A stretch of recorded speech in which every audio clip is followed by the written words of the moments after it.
YouTube, it's Nick with Feeding Fitness. Today I'm going to do a topic that's hotly debated on the MyFitnessPal forums, and I know a lot of my new viewers are from the forums there because I've started to be more and more active there.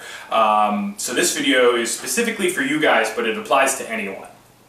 Should I eat back my exercise calories? And this is a heated topic on the MyFitnessPal forums. And for those of you who don't know, MyFitnessPal is free software to track and log your calories and your macronutrients. I use it, it's great, I recommend it, and they have a great community forum there where you can post whatever you want, and I'm active there recently, very active. So it's a good place to go, and it's great software to use to track your calories.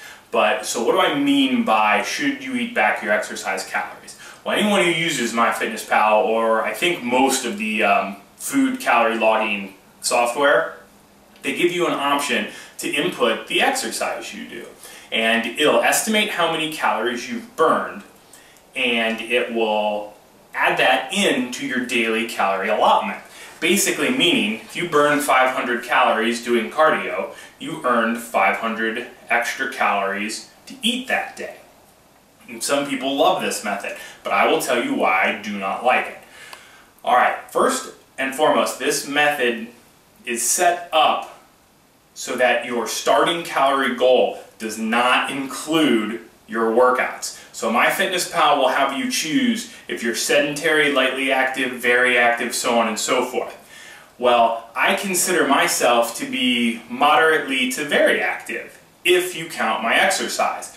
But if I'm going to add in my exercise separately, like MyFitnessPal wants you to do, then I have to think of how active am I not counting exercise. And in that case, I'm not all that active. I would have to choose lightly active, because my job has me on my feet, but I'm not moving around a ton. There's sometimes I sit for an hour in front of a computer. That's not very active. So your first trap is that you choose that you're very active when you really aren't, because you're thinking about how often you exercise, but they're not. So you've already started with a calorie goal that's too high. Then, even if you get this part right and you choose sedentary, and your calories are where they should be, assuming you're going to exercise, once you start eating based on how much you exercise, I feel like that can get you into a very bad pattern of correlating exercising with food. Food now becomes your reward for exercising. You no longer do your cardio because it's good for your heart. You do it so you can have an additional piece of pizza. I hate that mentality. And it can become obsessive. You can maybe go over your calories on a certain day. I've seen this on the forums. You know, I went over my calories by 600, so now I'm going to go do cardio until I burn that off. I hate that. And here's why. What you should be doing is asking yourself, well, how did I go over 600 on my calories? Not going, I screwed up, so I need to punish myself by doing cardio I didn't plan on doing. You know, your exercise regime should be pretty consistent week in and week out. That's how you know how well you're recovering. That's how you know how you're progressing. If you're adding all this guilt exercise in, or makeup exercise to account for when you're bad with your diet, I just think you're doing it wrong. I don't think that is a good, healthy attitude. I think your calories should be consistent from day to day, and your exercise should be consistent from week to week.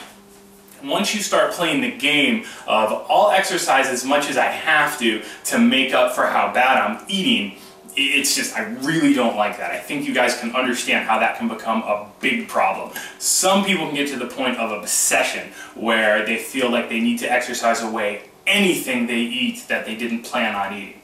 So I don't like that. I really, really think you should stray away from that. Alright, the second reason I don't like this is because your calories burned from exercise is never going to be a very accurate number. Alright, if you're using just the software, and all it knows is your height, your weight, your gender, and your age, and it's telling you how many calories you burned, that's not very accurate. If you look at what the treadmill tells you, that's not accurate either. Those machines want to make you think that they're working because it helps sell the machines. So I feel like their numbers are inflated.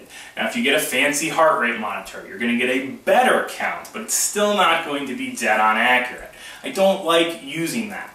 that is just going to get you in trouble. I feel like your chances of overeating or burning yourself out on exercise go up astronomically when you're eating back your exercise calories. So, how would I approach it? Well, I have a video for that. If you want to lose weight and you don't want to eat back your exercise calories, you just want to do the same amount of exercise every week, click here.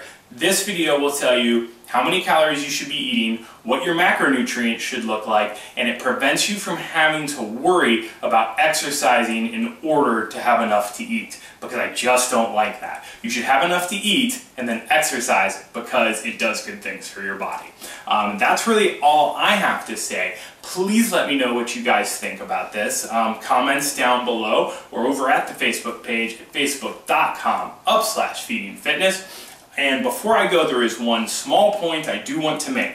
If you are an endurance athlete, if you do a ton of exercise, I might see why you want to eat back your exercise calories. If you're running 10, 15 miles at a time, you're doing 40 miles a week, you're going on 100-mile bike rides, you need to fuel those workouts. You are the exception, not the rule. I think most people are not doing that kind of endurance work, but I felt I should say that here before I close. So if you're an endurance athlete, I do see your reasoning for wanting to eat back your calories. So with that said, again, like the video, give it a thumbs up, comment, subscribe if you haven't already, and I will see you guys next time.